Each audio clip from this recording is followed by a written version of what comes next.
Je pense vraiment que le Christ nous appelle à être radicaux dans notre manière d'aimer, d'accueillir. Et je suis ressorti de là un peu déçu de moi-même, en mode je suis chrétien, je dis que j'aime Jésus, que voilà, Dieu il a un amour pour les gens et tout, mais moi je ressentais pas grand-chose. Et suite à ça, j'ai fait une prière à Dieu. Je lui ai dit change mon cœur.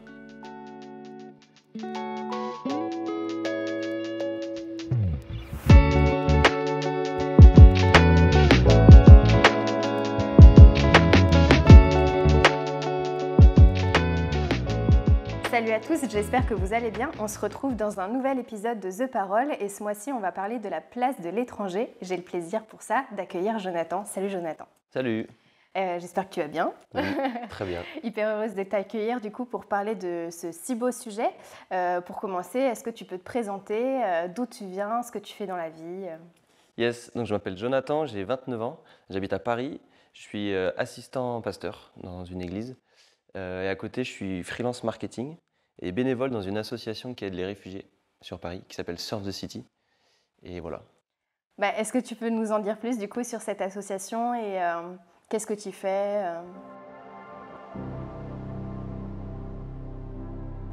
Donc c'est une association qui a été créée il y a déjà plusieurs années, qui est présente à Paris mais aussi dans une soixantaine de villes dans le monde entier, en Europe, en Amérique, en Asie.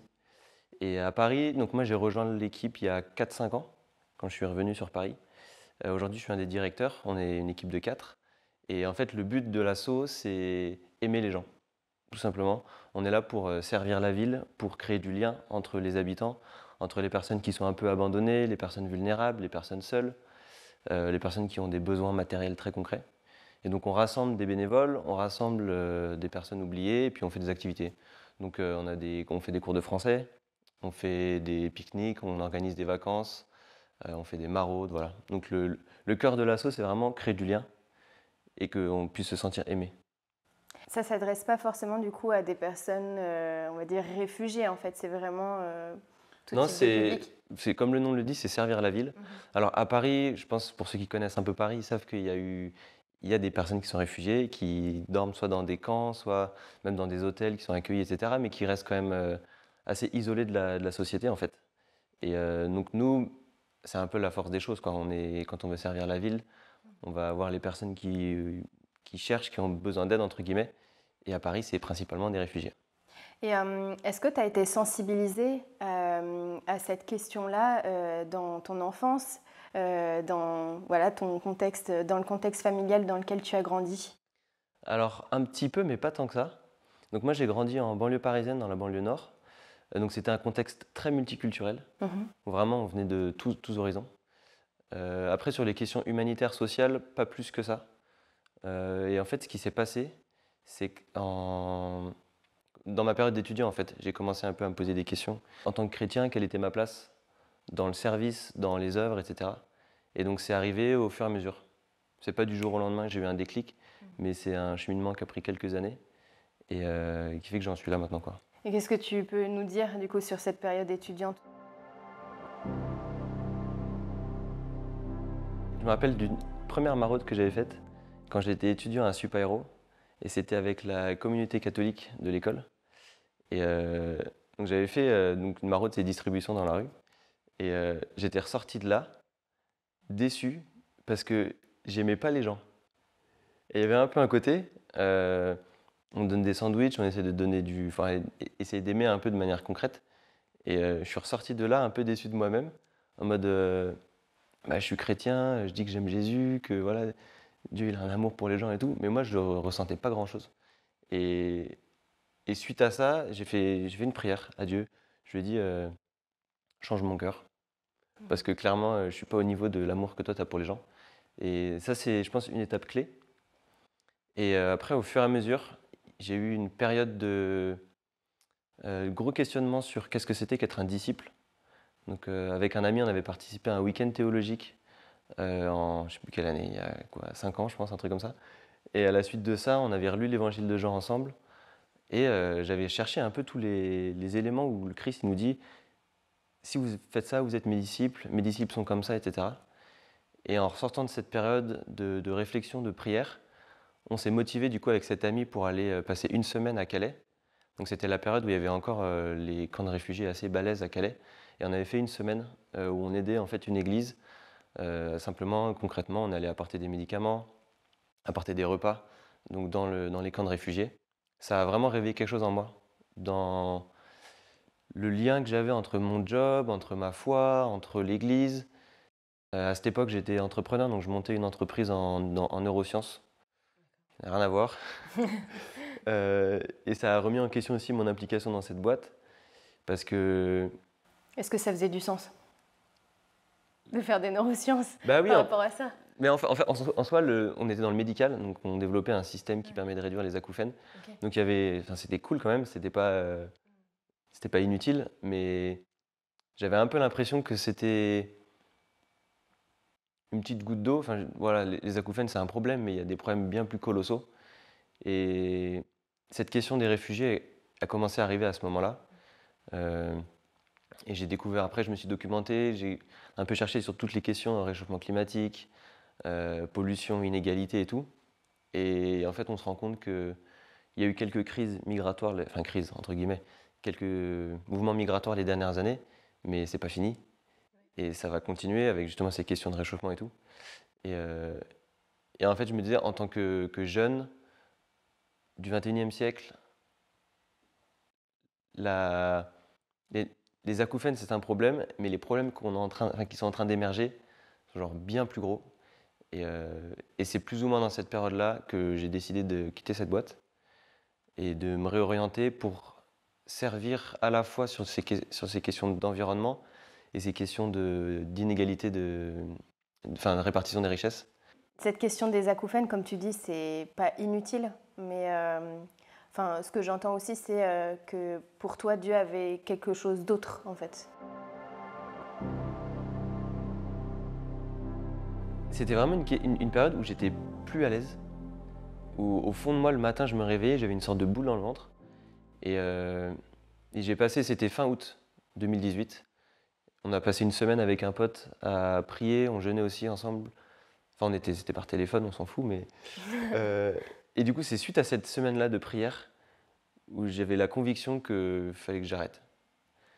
Enfin, c'est juste qu'à cette période-là, je pense que c'est Dieu qui me montrait qu'il y avait autre chose pour moi. Et c'était le moment d'arrêter et de changer, quoi. Du coup, tu nous parles de cet appel de Dieu à t'engager dans quelque chose d'autre. Donc ça marque vraiment un nouvel engagement pour toi. Tu quittes ce job, tu commences autre chose. Tu t'impliques du coup dans Serve the City à ce moment-là, c'est ça? Est-ce que tu as des anecdotes à nous partager de ce que tu as vécu et, avec les étrangers, avec les réfugiés? Il y en a 10 000.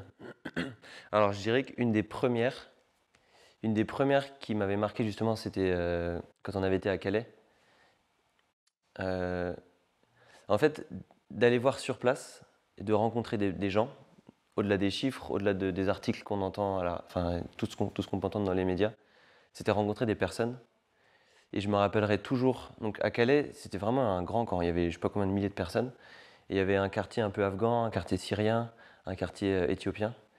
Et notamment dans le quartier afghan, je me rappellerai toujours du regard principalement il n'y avait que des hommes, hein, donc le regard des hommes qui était un regard plein de désespoir, de tristesse et lourd. Et j'ai pris conscience de ce que toutes ces personnes avaient pu vivre. Donc l'Afghanistan, c'est un pays qui est en guerre depuis 1978 et qui est toujours plus ou moins en guerre. Il y a eu des guerres civiles, guerres contre la Russie, les États-Unis, enfin bref. Ils en ont vécu des guerres. Et de les voir, de rencontrer des personnes, ça prend une toute autre dimension que juste des mots sur un papier. Et ça a été assez bouleversant. Ça crée une relation. Ouais. C'est pas juste quelque chose dont tu entends parler dans les médias en fait. Il y a Non, quelqu'un qui vit ça. c'est des gens derrière. Mm. C'est des personnes qui ont des vies, qui ont des familles, euh, des souffrances et tout. Et ça participe. Et en fait, quand tu vas dans la rue, quand tu rencontres des personnes, tu as le temps de discuter un peu, c'est plus comment on peut appeler ça? C'est plus des clichés, des a priori, enfin, des idées qu'on peut avoir sur tel et tel sujet. Là, c'est vraiment, si tu es face à une personne, à un être humain, et comment est-ce que tu peux aimer cette personne? qu'est-ce qui peut créer du lien, qu'est-ce qui s'est passé dans la vie pour qu'il ou elle en arrive là, etc. Comment tu as réussi à dépasser peut-être les barrières qu'on peut se créer, tu vois, genre peut-être que je parle pas la même langue que lui, on n'est pas du tout du même milieu social, je ne sais pas ce que je vais pouvoir lui dire, qu'est-ce que je vais pouvoir faire. Comment tu as réussi vraiment à dépasser toutes ces barrières, toutes ces peurs pour aller à la rencontre de ces personnes? Il y a eu, ça vient un peu en lien avec des réflexions que j'avais eues sur agir. Très souvent en tant que, enfin moi c'est ce que j'avais dans le milieu chrétien dans lequel j'ai grandi, un peu ce côté comme si on n'était jamais prêt. Je suis pas prêt parce que j'ai encore des luttes, je suis pas prêt à faire ci parce que je connais personne. Il y a une sorte à la fois une crainte et un côté peut-être timidité ou peur de se lancer. Mais en fait je dirais simplement, allez-y avec des gens qui connaissent pour démarrer. Moi, ça a commencé avec. J'étais bénévole dans une association qui s'appelle Utopia au début, Utopia 56. J'étais allé avec une fille que j'ai rencontrée à l'église qui connaissait très bien l'asso. Donc j'étais plus ou moins guidé, enfin, elle m'a un peu expliqué comment ça se passait sur place concrètement. Et ensuite, après, j'ai volé de mes propres ailes, entre guillemets, j'ai rejoint Surf the City. Et là, en fait, les liens, ils se font très vite. Premières vraies actions qu'on a faites, c'était. On avait mis en place un centre d'hébergement pour l'hiver. Et il y avait besoin de bénévoles en fait pour venir dormir sur place la nuit. Donc moi c'était pas très loin de chez moi, donc on était 2 bénévoles par soir avec une quinzaine de personnes qui étaient hébergées. Et donc là tout simplement on installe les matelas, on prépare le thé le matin, le petit-déj, etc. Et donc c'est des petits moments de vie quotidienne dans lesquels on a le temps de discuter, on peut poser des questions toutes bêtes sur qu'est-ce que tu vas faire aujourd'hui, comment tu es arrivé à Paris, où est-ce que tu étais avant. Quand on parle français c'est plus facile. Oui. La plupart parlent anglais, des personnes que je rencontrais. Et en général, sinon, avec Google Translate, on peut très bien s'en sortir aussi. Meilleur ami. Ouais. Donc c'est juste, en fait, c'est vivre la vie quotidienne, commencer à rencontrer des personnes, s'intéresser, être empathique. Et ça coule, quoi. Ok, tu parles, tu as pas mal parlé de ta foi, de comment être disciple, etc. Est-ce qu'il y a un passage biblique particulier qui te porte, qui te touche par rapport à ton engagement auprès des étrangers, des réfugiés? Alors, sur la thématique de la place de l'étranger, il y en a plusieurs, même dans l'Ancien Testament, qui parlent justement de ce côté vous avez été étranger en Égypte, donc accueillez aussi l'étranger. Dans mon cheminement, justement, sur toutes ces questions d'être un disciple, etc., il y a eu plusieurs passages qui m'ont beaucoup encouragé à être intègre, à être actif aussi, pas uniquement un chrétien théorique, mais avoir une foi qui se démontre par des œuvres. La foi sans les œuvres est morte, comme le dit la Bible aussi. Et sur cette question justement de l'accueil de l'étranger, il y a un passage, un texte du Christ que je trouve super fort, c'est dans Matthieu 25. Tu veux nous Peut-être lire? je peux ouais. Ouais. Hop. Matthieu 25, je ne vais pas tout le lire, donc c'est à partir du verset 31 jusqu'à la fin. Moi, je vais surtout lire du coup le passage qui me parle dans ce cas-là. Donc c'est le Christ qui parle. Il dit « Car j'ai eu faim et vous m'avez donné à manger, j'ai eu soif et vous m'avez donné à boire, j'étais étranger et vous m'avez accueilli chez vous. J'étais nu et vous m'avez habillé, j'étais malade et vous m'avez visité, j'étais en prison et vous êtes venu me voir. » C'est un passage qui juste démontre de quelle manière on peut aimer notre prochain et qui fait un listing en fait ultra concret, vraiment concret, de comment être un représentant du Christ et comment agir comme le Christ. On peut pas tout faire nous-mêmes. Le Christ a déjà tout payé pour nous. Mais moi, c'est notamment l'accueil de l'étranger qui est un peu mon appel à moi. Parce que c'est ce qui s'est passé dans ma vie, c'est des rencontres et tout. Et juste, je trouve ce passage, c'est un bon exemple pour... On ne sait pas quoi faire, on aimerait être plus actif, on aimerait, je sais pas, mettre sa foi en action. Juste le lire et se dire, ok, qu'est-ce qui me parle moi dans toute la liste qui est là, et peut-être que je peux essayer de, je sais pas, commencer par là ou essayer de, voilà. Mais moi, c'est notamment sur l'accueil de l'étranger. Et ce passage, c'est un passage qui démontre que le Christ nous appelle à accueillir les personnes qui sont étrangers. Est-ce que tu aurais des conseils à donner à des jeunes peut-être des moins jeunes qui souhaiteraient s'engager pour cette cause? Plein. Déjà, si c'est quelque chose qui vous parle, si c'est votre appel, dans le sens quelque chose que vous avez à cœur et vous sentez que vous êtes à votre place, euh, je dirais il y a déjà plein d'associations qui existent, clairement. Des associations chrétiennes, associations non chrétiennes. Et c'est essayer en fait. Aller les contacter sur Insta, par mail, connaître des potes, etc. Et c'est de juste essayer quelque chose. Euh, Voir ce que ça fait en vous, voir ce qui plaît, ce qui plaît pas. Est-ce que moi c'est plutôt il faut que ce soit de l'évangélisation? Est-ce que moi c'est plutôt simplement résoudre des problèmes, essayer d'être là pour combler des besoins, etc. Essayer de chercher sa place en tâtonnant. Moi c'est comme ça que ça s'est passé. Et, euh, et pas avoir peur de se tromper, pas avoir peur, pas être timide.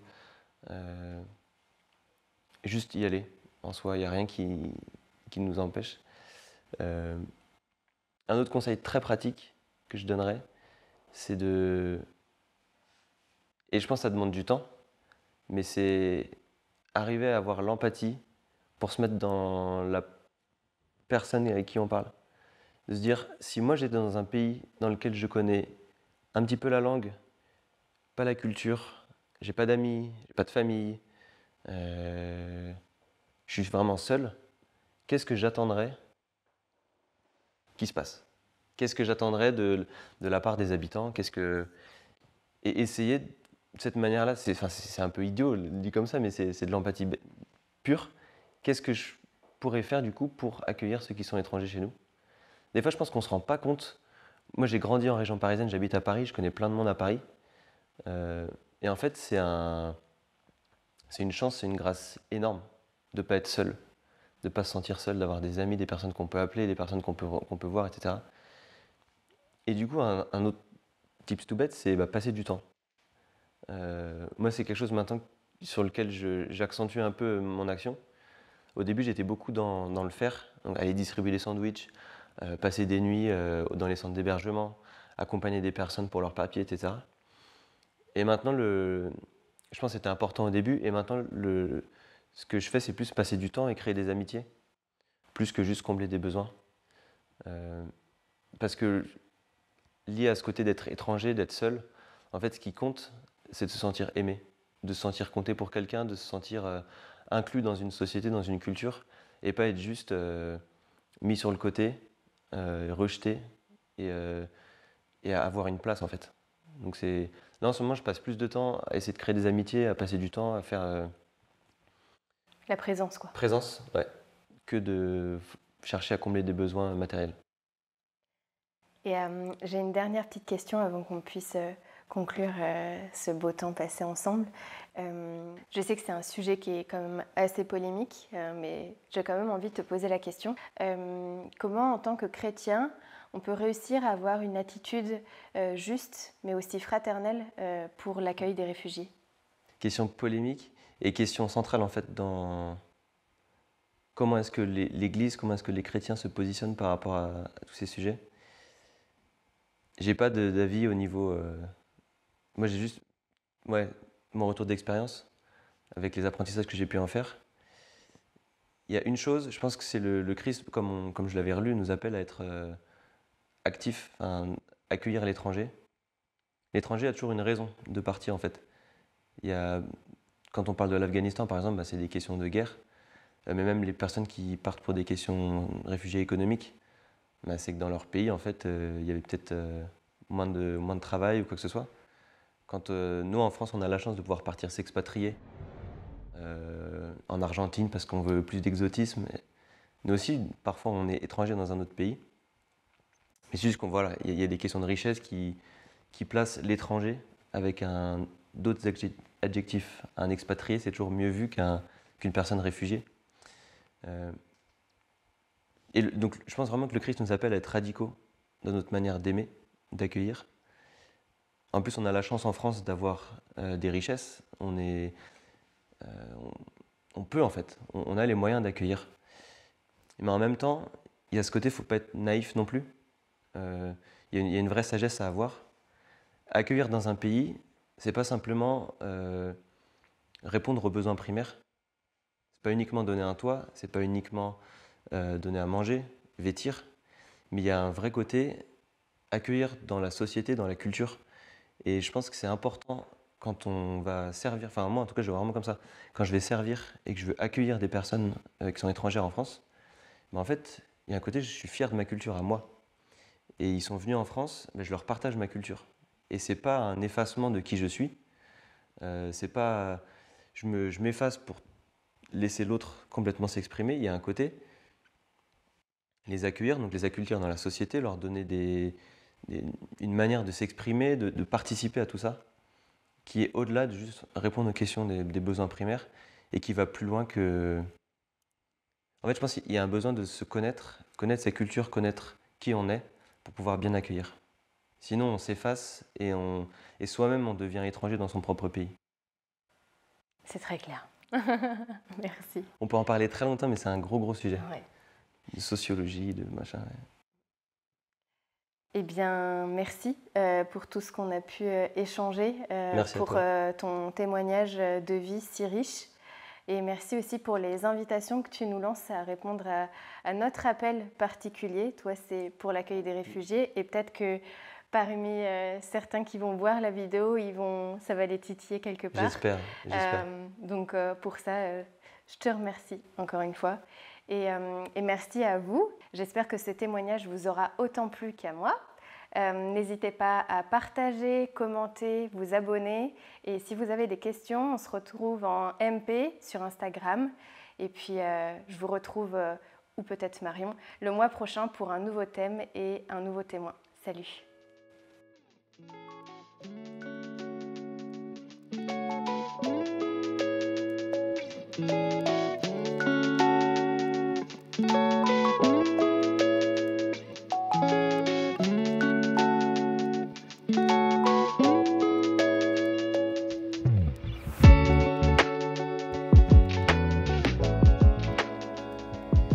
J'ai développé une envie de rencontrer Dieu. Il fallait que je reprogramme tout mon cerveau selon la Bible. Quand on est dans ces situations, on se renferme sur soi-même au lieu d'aller chercher de l'aide.